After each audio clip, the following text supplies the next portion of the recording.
Hello friends, I am Harish Demla from accurate fortune astrology. दोस्तों, आज हम बात करेंगे केतु देव की कर्क लगन के द्वितीय भाव की प्लेसमेंट के बारे में। यानी कि कैंसर असेंडेंट में अगर केतु सेकंड हाउस में बैठ जाएं तो हमें किस तरह के फल मिल सकते हैं। देखिए दोस्तों, सेकंड हाउस का संबंध जो है हमारी फैमिली से है, पर्टिकुलरली हमारी पेरेंटल फैमिली से है, एक्सटेंडेड फैमिली से है। यानी कि हमारे पेरेंट्स और नियरेस्ट जो रिलेशंस हैं हमारे, उनसे है। और सेकंड हाउस का संबंध वेल्थ से भी है, हमारे एसेट से है। एसेट्स हमारे कुछ भी हो सकते हैं, यानी कि फाइनेंशियल एसेट्स हो सकते हैं, अदर्स एसेट्स हो सकते हैं, गोल्ड एसेट्स हो सकते हैं, बुक्स एसेट्स हो सकते हैं, या हमारे कुछ पुरखों की और ऐसी चीज़ें हो सकती हैं जो कि हमारे पास एज एन एसेट रखी हुई हो। और यहाँ पर एक्यूमुलेशन ऑफ वेल्थ से भी इस भाव का घर है। नेटिव की एक्यूमुलेशन ऑफ वेल्थ और फैमिली के एसेट्स। तो एक्यूमुलेशन ऑफ वेल्थ का मतलब ये है कि अगर हम सपोज कुछ पैसा कमाते हैं तो उसमें से जो सेविंग्स में हम पैसा डालते हैं, जिसको हम इकट्ठा करते हैं, उसका संबंध इस हाउस से है। जो हमारी रेगुलर इनफ्लो ऑफ इनकम का घर है वो तो 11th है। जो बड़े गेंस का घर है वो 5th हाउस है। जो सडन गेंस होते हैं, अनएक्सपेक्टेड गेंस होते हैं। सेकेंड हाउस से हम देखते हैं अपनी सेविंग्स, जो हम धीरे धीरे या इकट्ठे बल्क में करते हैं।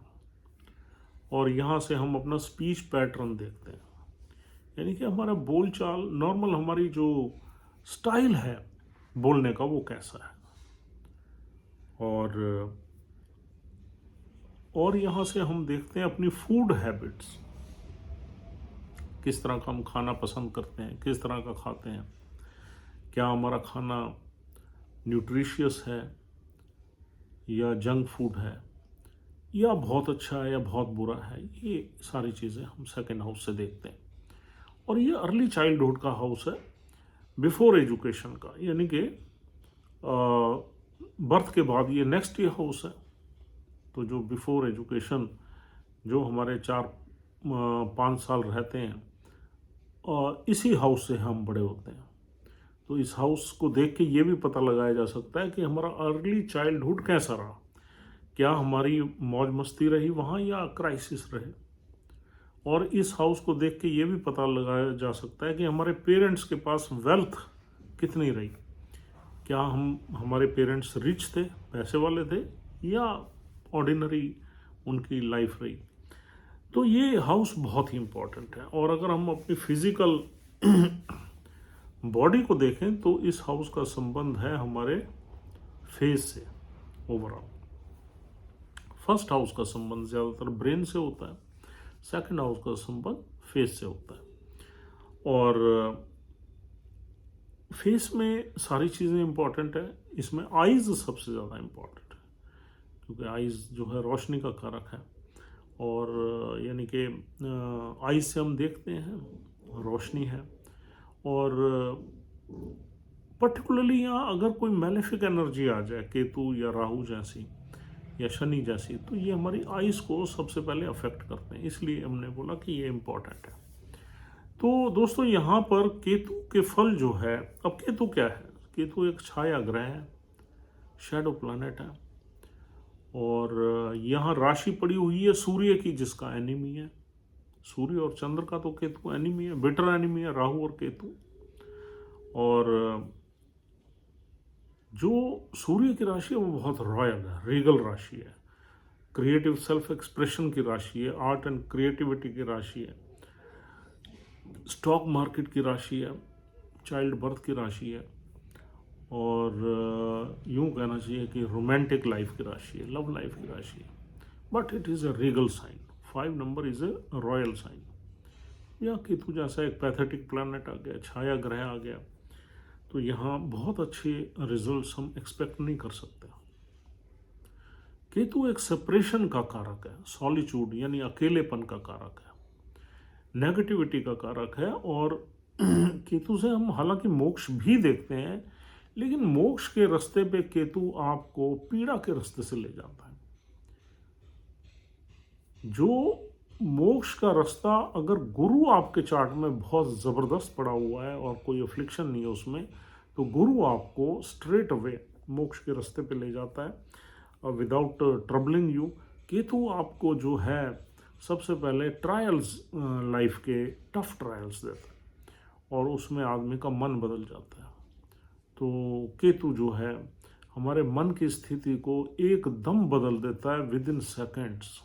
कभी कभी आपने देखा होगा कि हमें किसी चीज़ को लेके एक अंदर से ठोकर लग जाती है और हमारा दिल एकदम बदल जाता है। लोगों का दिल कईयों का प्यार से उठ जाता है, कईयों का दुनिया से उठ जाता है, कईयों का दोस्ती से उठ जाता है, कईयों का वैवाहिक जीवन से उठ जाता है। तो ये केतु ही है। केतु हमारी मनोस्थिति एकदम झटके से, यानी कि हम कोई ऐसी सिचुएशन क्रिएट कर देता है कि इंसान का बिल्कुल मन ही उस चीज़ से उठ जाता है, बदल जाता है, फिर जाता है और आदमी एक दूसरे रैलम में, दूसरी दुनिया में चला जाता है। तो ये जो है ये केतु का ही प्रभाव रहता है हमारी लाइफ में यदा कदा। जब हमारी लाइफ को केतु बदलना चाहता है और ये बताना चाहता है कि ये जो ये संसार है ये नश्वर है और इसमें आप कहाँ भागते फिर रहे हो, तो आपकी जो असली जो आपकी मुक्ति है या वो मोक्ष के रास्ते से ही होगी। और इस वजह से केतु हमें परेशान करके, दुख दर्द दे के, रियलिटी दिखा के हमें हमारा मन बदल देता है और मोक्ष के रास्ते पे डाल देता है।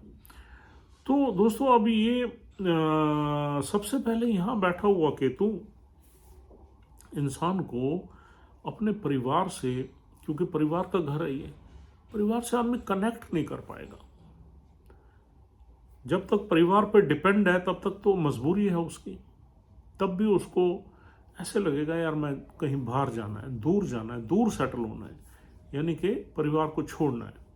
और ऐसे बच्चे अर्ली एज में अपने परिवार को छोड़ देते हैं, 16, 17, 18 साल तक परिवार को छोड़ देते हैं। एट द मोस्ट 20-21 साल तक छोड़ देते हैं, परिवार में नहीं रहते। अगर परिवार में रहते हैं तो परिवार के साथ वो कनेक्ट ही नहीं करते, वो कनेक्शन, इंटरनल इमोशनल कनेक्शन बनता नहीं,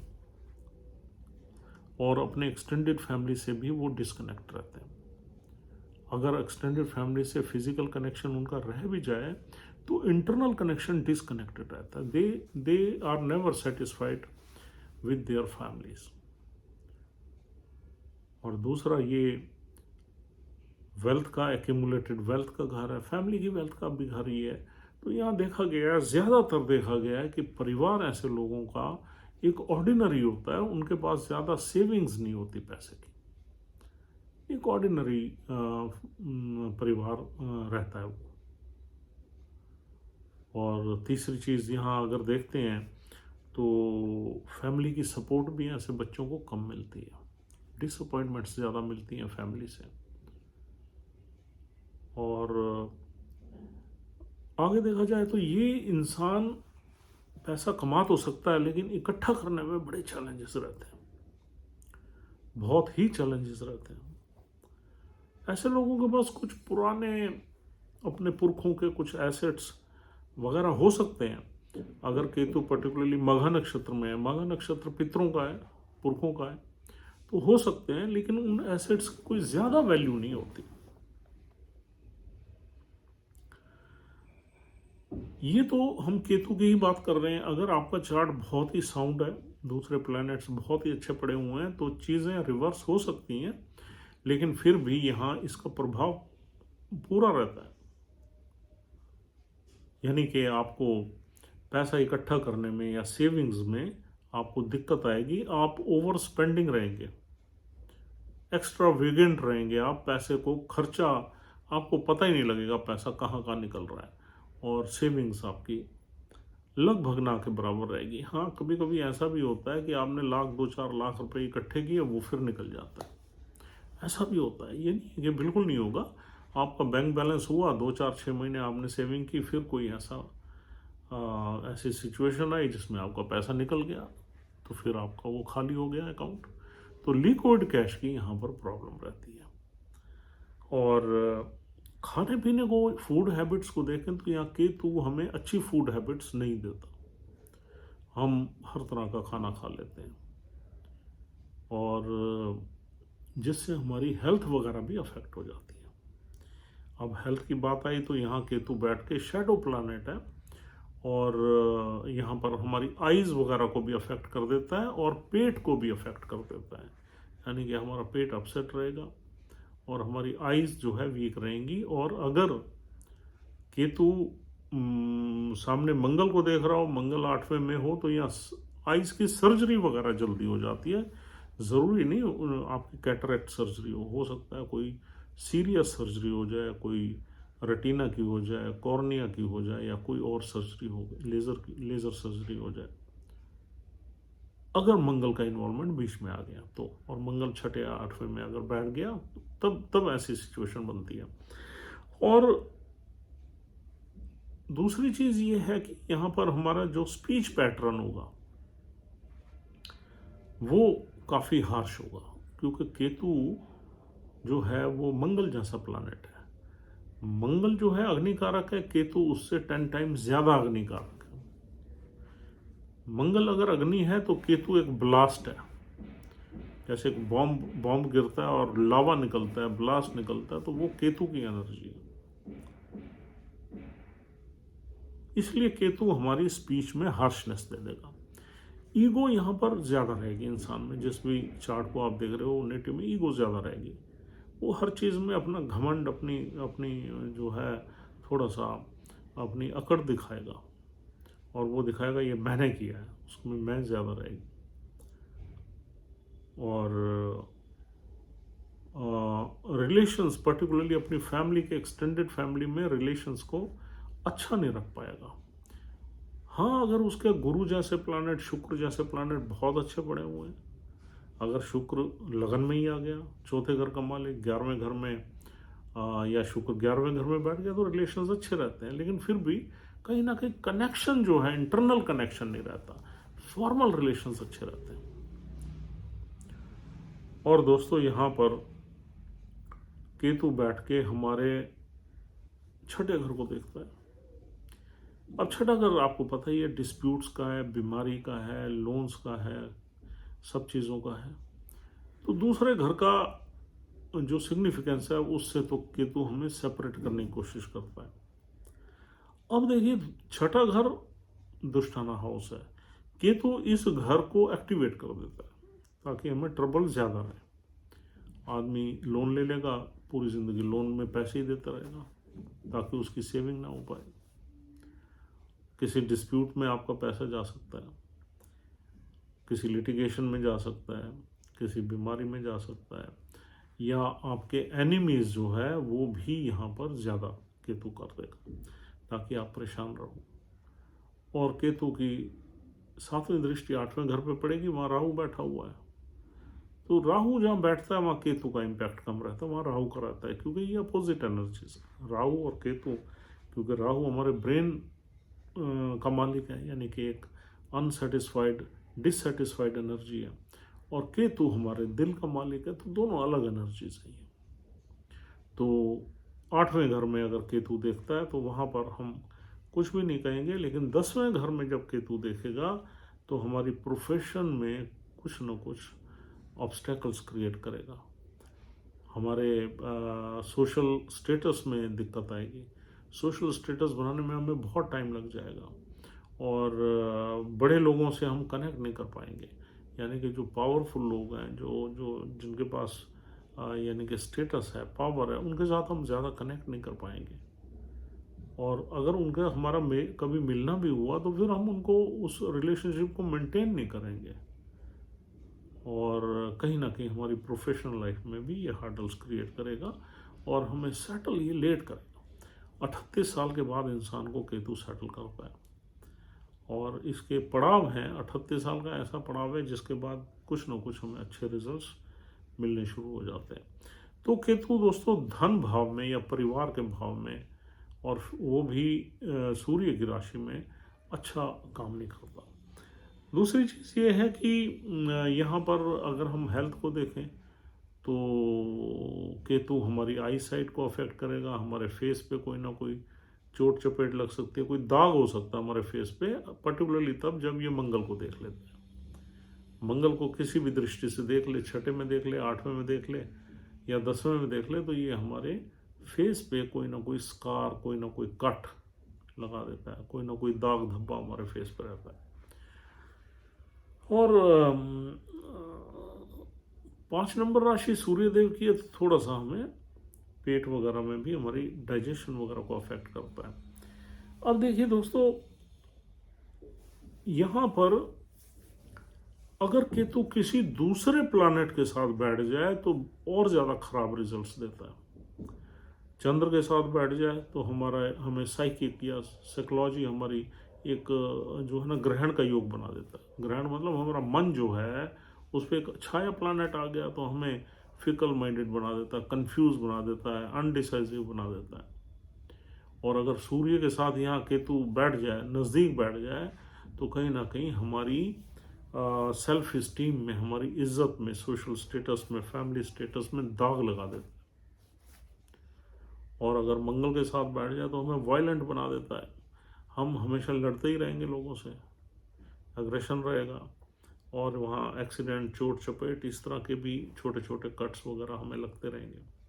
और अगर बुध के साथ बैठ जाए या केतु नज़दीक, मतलब 5 डिग्री से नीचे नीचे, तो हमारी मेमोरी में थोड़ी सी कमी ला देता है, मेमोरी हमारी वीक कर देता है, कम्युनिकेशन में दिक्कत आ जाती है। बहुत ज़्यादा नज़दीक बैठ जाए तो कम्युनिकेशन में बहुत ज़्यादा दिक्कत आ जाती है, स्टैमरिंग वगैरह की शिकायत भी बन जाती है अगर केतु और बुध लेस देन 1 डिग्री के बैठे हुए हैं तो। और हम कंफ्यूज रहते हैं, कभी कभी अब नॉर्मलिटी भी आ जाती है माइंड में, ब्रेन में। और अगर केतु गुरु के साथ बैठ जाए तो ये एनर्जीज हैंडल कर लेती है केतु की एनर्जी को, तो हमें स्पिरिचुअलिटी की तरफ, क्योंकि गुरु स्पिरिचुअलिटी का कारक है, केतु मोक्ष का कारक है, तो ये स्पिरिचुअलिटी की तरफ हमें धकेल देती है।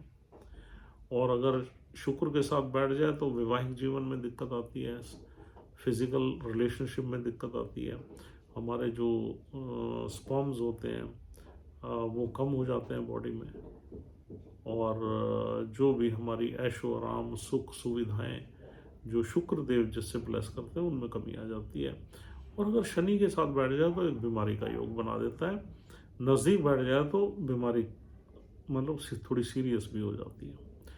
तो दोस्तों, अब देखा है आपने, जितने भी प्लैनेट्स हैं, गुरु को छोड़ के बाकी किसी के साथ भी केतु बैठ जाए तो वो अकेले केतु के बैठने से ज़्यादा खराब है।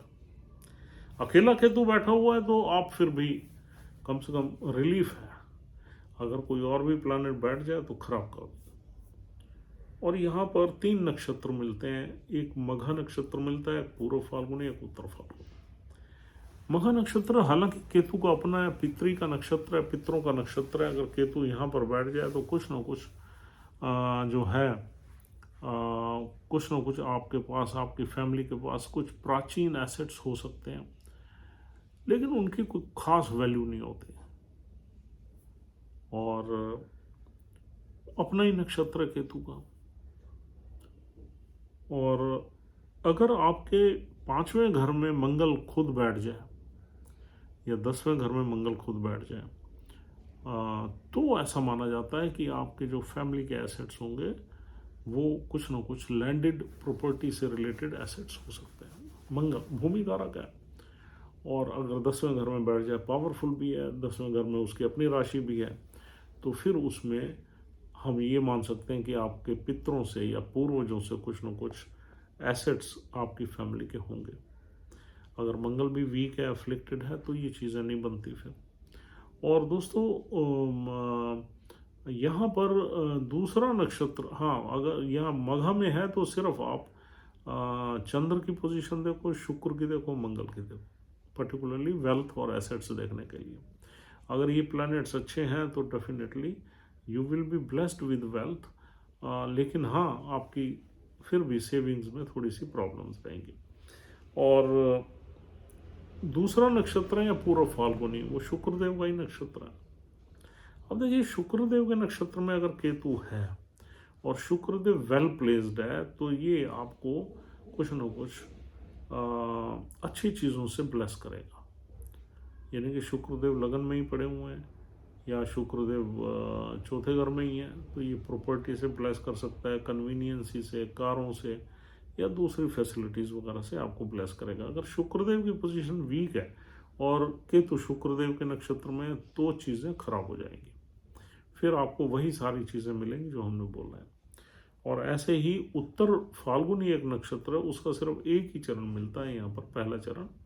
अगर उत्तर फाल्गुनी में है तो सूर्यदेव का नक्षत्र है, तो सूर्यदेव की प्लेसमेंट आप देख लीजिए। अगर सूर्यदेव की प्लेसमेंट अच्छी है तो ये केतु कुछ ना कुछ अच्छे रिजल्ट्स ज़रूर देगा। और अगर सूर्यदेव की प्लेसमेंट बुरी है चार्ट में, तो फिर यहाँ पर आपको तकलीफ़ें ज़्यादा मिलेंगी। और देखिए, कोई भी नक्षत्र में जब ये केतु बैठता है, उस नक्षत्र का लॉर्ड अगर किसी 11th हाउस में बैठा है, लगन में बैठा है, 5वें में बैठा है, चौथे में बैठा है और नीच का नहीं है, तो डेफिनेटली कुछ ना कुछ चीज़ें चलेंगी। केतु यहाँ पर एक्यूमुलेशन का मतलब हमारा ये नहीं है कि आप आदमी पैसा नहीं कमाए, आदमी पैसा लाखों रुपए कमा सकता है, लेकिन पैसा निकलता रहेगा, क्योंकि ये एक्यूमुलेशन के घर में केतु इस तरह के फल ज़्यादा देता है।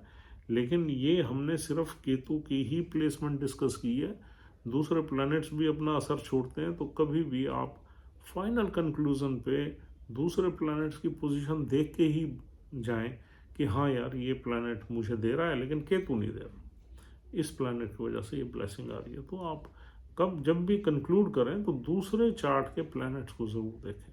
कभी कभी अच्छे अच्छे राजयोग बने होते हैं, तो उसमें फिर अकेला प्लैनेट ढीला पड़ जाता है और दूसरे प्लैनेट्स लाद देते हैं वेल्थ वगैरह से।